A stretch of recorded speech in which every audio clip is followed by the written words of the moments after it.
Lat pull downs or pull-ups. In this video, I'm going to discuss the differences and benefits of each, as well as why I prefer one over the other.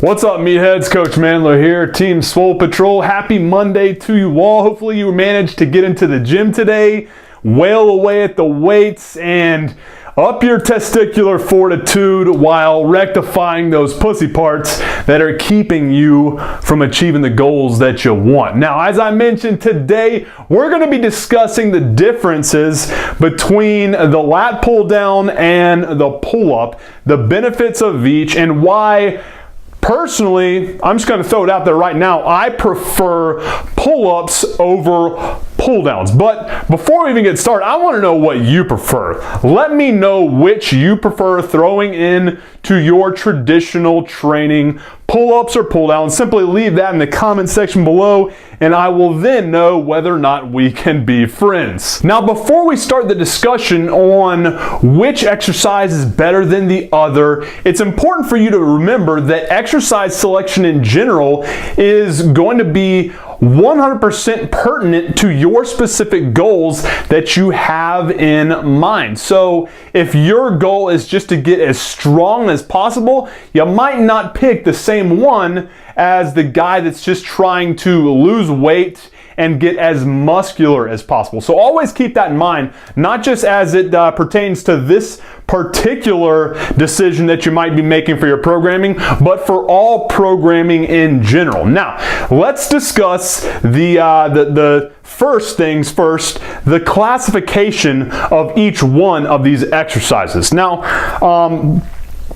like I said, I prefer the pull-up or a chin-up as opposed to a pull-down for one key reason. As I mentioned, your training should be reflected upon the goals that you have set forth for yourself. And in regards to that, the big goals that I have as a lifter are going to be maximal strength, as well as overall size and muscularity. And because of those specific goals, I'm traditionally going to program in more multi-joint, closed kinetic chain movements like the pull-up, the squat, the deadlift, the bench press, overhead press, multi-joint movements like that force a greater amount of motor unit recruitment that ultimately leads to greater and faster strength and size gains. Not only that, but traditionally speaking, these exercises are more functional in general. That's really the number one reason I typically prefer these multi-joint movements over the typically single joint open kinetic chain movements like you're gonna see with the lat pull down. Now, I'm not going to knock the lat pull down. I do believe it has value, but ultimately at the end of the day, I'm only going to invest about an hour to tops, an hour and a half worth of high intensity training into my daily routines. And when I'm doing that, I want to make sure every exercise that I choose not only has its purpose, but it is going to be one that yields greater returns. And I just genuinely believe when you have an exercise or a movement that is along the same movement pattern, because let's be honest, the pull-up or chin-up versus the lat pull-down is really the same movement pattern. It's a vertical pull. However, given the fact that the pull-up or the chin-up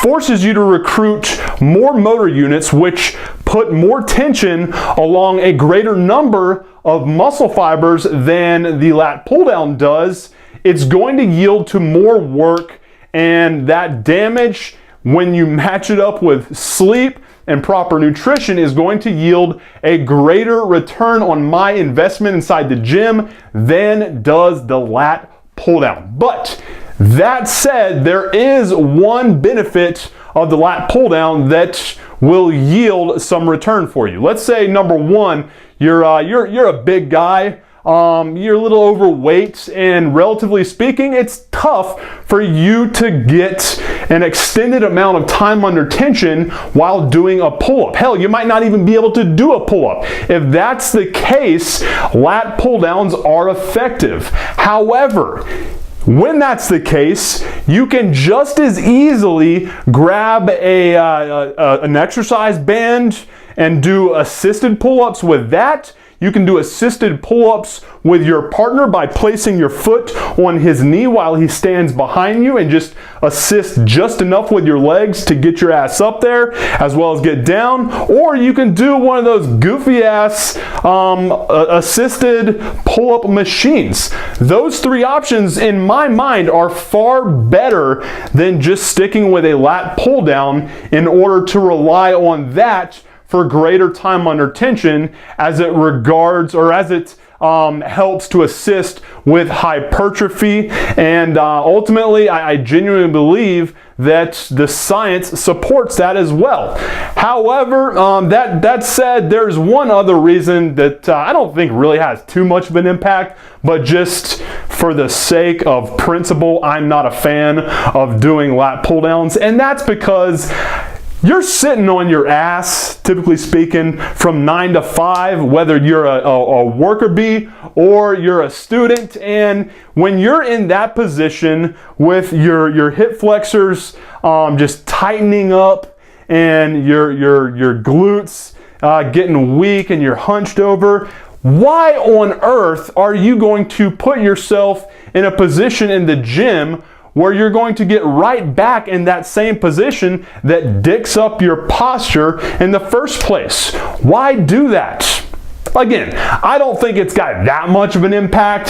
Definitely not as much as when you're at work or you're at a desk for a prolonged period of time. But nevertheless, do your part to remedy that issue and just make it a point to keep your hip flexors elongated and in a state of extension as much as possible. That will not only improve your posture, but it will keep you from having the habit of just sitting for just a little bit longer. So hopefully that all makes sense. Those are all the reasons why I am a big fan of pull-ups in regards to doing vertical pulls over the lat pull down. So hopefully that makes sense. Again, let me know what you think. Let me know what you prefer. You might not be one or the other. It might be a combination of both, which, hell, if you're trying to do some pull-ups and then extend that time under tension by doing a set of lat pull-downs immediately after, hell, there ain't nothing wrong with that. That's going to extend that time under tension.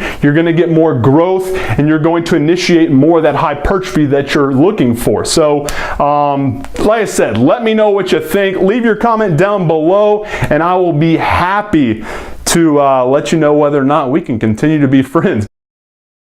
Hey dude, thanks for checking out today's video. I apologize if I went on a little bit of a rant, but hell, you gotta remember, man, I'm passionate about this shit, and I'm passionate about helping you get to where you wanna be with how you lift and how you look. Now, in regards to that, if you're trying to beef up your level of intelligence in regards to your ability to introduce more science to your training so that you can get better and faster results in how you look, how you lift, and how you perform both inside and outside the gym, then do yourself a favor right now and grab your free copy of the Performance Bodybuilding Blueprint that I've put together for you by clicking on that image right over there. Inside, you're going to get an entire week's worth of my performance bodybuilding workouts, learn all about the principles that will allow you to look, lift, and perform like a beast, as well as have your own plug and chug workout builder supplied to you completely free of charge. Like I said, it's right over there, so grab it right now. Appreciate your time, guys. Have a good one. MANdler